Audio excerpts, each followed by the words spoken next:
नमस्कार, मेरा नाम पीयूष कुमार सोनी है। दोस्तों, जीवन में कभी कभी ऐसे मौके भी आते हैं, हमारा कोई काम होने वाला होता है, वो नहीं होता, काम बनते बनते बिगड़ जाता है। इसका मतलब ये नहीं कि हम काम करना ही छोड़ दें या प्रयास करना छोड़ दें। जब एक रास्ता बंद होता है तो ईश्वर दूसरा रास्ता हमारे लिए खोल ही देता है। एक लड़का जो करीब 23 साल की उम्र का था, चपरासी की नौकरी के लिए एक बड़ी कंपनी में इंटरव्यू देने के लिए गया। उस कंपनी के मालिक ने उसे कहा कि अगर तुमने ये फर्श अच्छे से साफ किया तो तुम्हारी नौकरी पक्की।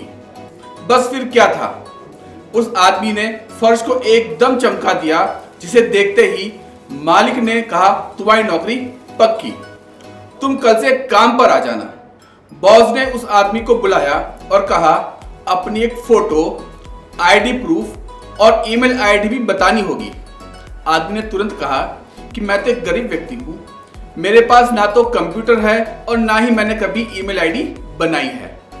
बॉस ने तुरंत कहा, अरे हमारी बहुत बड़ी कंपनी है, हमें हर काम करने वाले व्यक्ति की ईमेल आईडी चाहिए होती है और ये अनिवार्य है।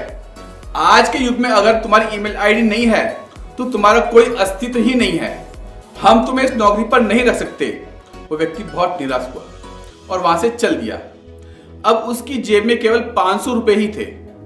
उसने फैसला किया कि अब वह सब्जी बेचकर थोड़े बहुत पैसे कमा लेगा। उसने 500 रुपए के टमाटर खरीद लिए और सिर्फ 2 घंटे में उसके सभी टमाटर बिक गए। उसने फिर 500 के टमाटर खरीदे और वे फिर बिक गए। इस तरह दिन में 3 बार 500-500 रुपए के टमाटर खरीदे और सारे टमाटर बिक भी जाते थे। दिन के अंत में उसने काफी मुनाफा कमाया। घर आकर उस व्यक्ति ने सोचा, अगर मैं इस तरह सब्जियों को बेचता रहूं तो काफी मुनाफा कमा लूंगा। उसने 6 महीने तक यही काम किया और जब उसके पास काफी रुपए इकट्ठे हो गए तो उसने सब्जी की एक रेहड़ी खरीद ली। अब उसका काम बहुत अच्छा चलने लगा। बहुत जल्द उसने ट्रक से सब्जी बेचनी शुरू कर दी और देखते ही देखते उसने सब्जी बेचने का होलसेल काम शुरू कर दिया। अब वह हर दिन 10 से 15 ट्रक सब्जी डिलीवर करने लगा, जिसके लिए उसने कुछ व्यक्तियों को काम पर रखा था। कुछ सालों बाद उस आदमी ने फूड रिटेलिंग में बड़ा नाम कमा लिया। एक दिन उसने सोचा क्यों ना मैं इंश्योरेंस करवा लूं। इसके लिए उसने एक इंश्योरेंस करने वाले को घर पे बुलाया।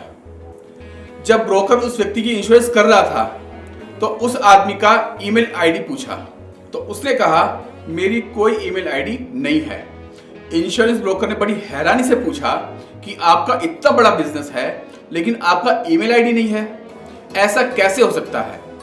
आपको पता है अगर आपका ईमेल होता तो आज आप कहां से कहां होते? वह व्यक्ति थोड़ी खामोशी के बाद बोला, अगर मेरा ईमेल होता तो आज मैं चपरासी होता। यह बात उस इंश्योरेंस ब्रोकर को तो समझ में नहीं आई, लेकिन आपको शायद समझ में आ गई होगी। तो दोस्तों, अगर आज आपके साथ कुछ अच्छा नहीं हो रहा है तो निराश मत होइए। जिंदगी में आगे चलकर कई नए रास्ते खुलेंगे, कई मौके मिलेंगे। इसलिए हमेशा कोशिश करते रहिए और मात्र एक हार के बाद धैर्य मत खोइए। क्या पता कामयाबी शायद आपकी अगली कोशिश की प्रतीक्षा कर रही हो। धन्यवाद।